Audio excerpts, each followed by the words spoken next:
अब सबको मालूम है मोलैलिटी क्या होता है, मोल फ्रैक्शन क्या होता है। मोलैलिटी क्या है, पर थाउजेंड मास ऑफ सॉल्वेंट में जो number of moles of solute होते हैं वो क्या कहलाता है, मोलैलिटी। तो हम लोग लिख सकते हैं मोलैलिटी, जिसको स्मॉल m से रिप्रेजेंट किया जाता है। तो molality is equal to moles of solute की जगह हम लोग क्या लिखेंगे, mass of solute upon molar mass of solute into 1000 upon mass of solvent, किसमें, ग्राम में। ठीक है। और mole fraction with respect to solute बात किया जाए तो moles of solute upon total moles of solution. फिर विथ रिस्पेक्ट टू सॉल्वेंट बात किया जाए तो जिसके रिस्पेक्ट में हम लोग मोल फ्रैक्शन फाइंड करने जाते हैं उसके मोल को ऊपर लेते हैं। तो mole fraction with respect to solvent है तो moles of solvent upon moles of solute plus moles of solvent होगा। ठीक है बच्चों, ये इक्वेशन फर्स्ट हमने मान लिया, इसको इक्वेशन सेकंड मान लिया। अब आगे चेक करो। अब यहां पे देखना sir molality is equal to क्या है, mass of solute upon molar mass of solute into 1000 upon mass of solvent gram में। तो बच्चों आप एक छोटी सी बात बताओ, हमारे पास x है, x को 6 से मल्टीप्लाई कर दिया और 6 से डिवाइड कर दिया तो 6 कैंसिल, तो x के बराबर ही आएगा। तो अगर मेरे पास है मास ऑफ सॉल्वेंट जो कि 1000 ग्राम है, तो मास ऑफ सॉल्वेंट को अगर मोलर मास ऑफ सॉल्वेंट से डिवाइड कर दूं और मोलर मास ऑफ सॉल्वेंट से मल्टीप्लाई कर दूं, कोई अंतर आएगा सर? बिल्कुल नहीं आना है सर। तो हम लोग यहां से क्या लिखेंगे sir, molality is equal to mass of solute upon molar mass of solute की जगह क्या लिख सकते हैं, moles of solute into 1000 mass of solute upon molar mass of solute. तो moles of solute into 1000 upon, यहां पे देखो mass of solvent upon molar mass of solvent. तो मास अपॉन मोलर मास तो मोल होता है, लेकिन ये मास ऑफ सॉल्वेंट और मोलर मास ऑफ सॉल्वेंट है, तो ये क्या होगा, मोल्स ऑफ सॉल्वेंट इनटू क्या लिखेंगे, मोलर मास ऑफ सॉल्वेंट। ये हमारे पास रिलेशन आएगा। अब ये बार रिलेशन आ चुका है। अब हम क्या कर रहे हैं कि फर्स्ट इक्वेशन को सेकंड से डिवाइड करें। जब फर्स्ट इक्वेशन को सेकंड से डिवाइड करेंगे बच्चों तो X B upon X A, X B upon X A equal to हो जाएगा N B upon N A plus N B upon N A plus N B. इसको और फर्दर सॉल्व करोगे आप तो X B upon X A equal to हो जाएगा N B upon N A plus N B, ये ऊपर जाएगा N A plus N B upon N A, ये दोनों कैंसिल आउट हो जाएंगे। तो अपने पास क्या आएगा, अपने पास आएगा X B upon X A equal to N B upon N A, अर्थात हम लोग कह सकते हैं N B upon N A बराबर X B upon X A. हमने इसको इक्वेशन थर्ड मान लिया।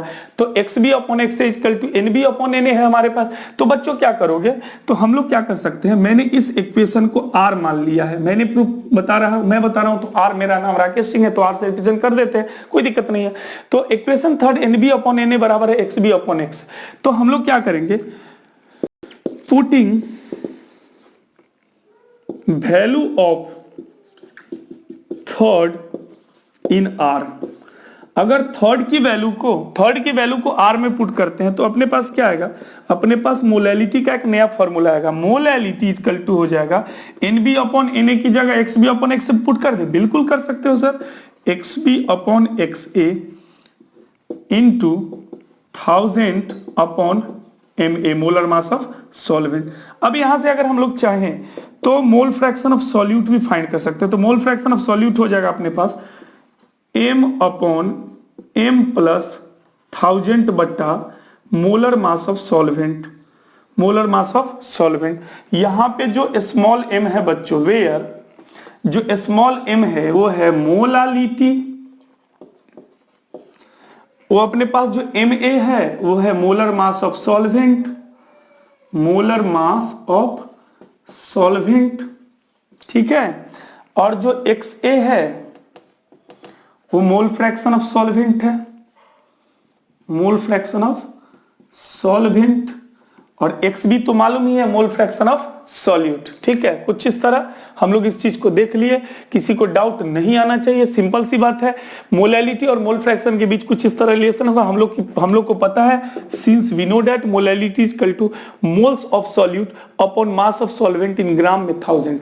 तो बच्चों आप क्या कहोगे, तो मोल्स ऑफ सॉल्यूट की जगह अपन क्या यूज कर सकते हैं, हम लोग यूज कर सकते हैं मास of solute upon molar mass of solute. ठीक है, तो आप क्या करोगे, मास of solute upon molar mass of solute into 1000 upon mass of solvent. हमने कहा मास ऑफ सॉल्वेंट को किसी खास नंबर से डिवाइड या मल्टीप्लाई कर दिया है तो मास ऑफ सॉल्वेंट में कोई फर्क नहीं पड़ेगा।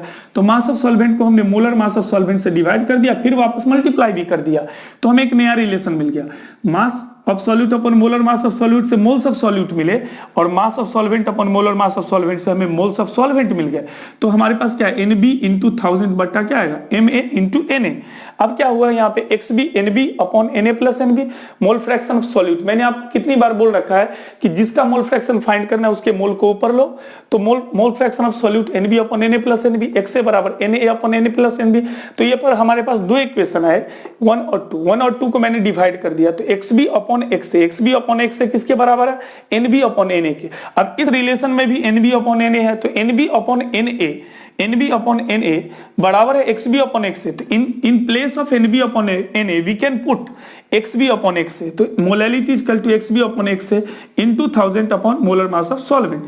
अब यहां से अगर मोल फ्रैक्शन ऑफ सॉल्यूट निकालना चाहे तो डायरेक्ट निकल जाएगा, तो mole fraction of solute is equal to हो जाएगा मोलैलिटी अपॉन मोलैलिटी प्लस 1000 बटा मोलर मास ऑफ सॉल्वेंट। बोलो क्लियर है, 100% आप लोग क्लियर कर लिए होंगे, किसी को डाउट नहीं होना चाहिए। क्लियर, तो बहुत बढ़िया आप काम कर रहे हैं, गुड, excellent।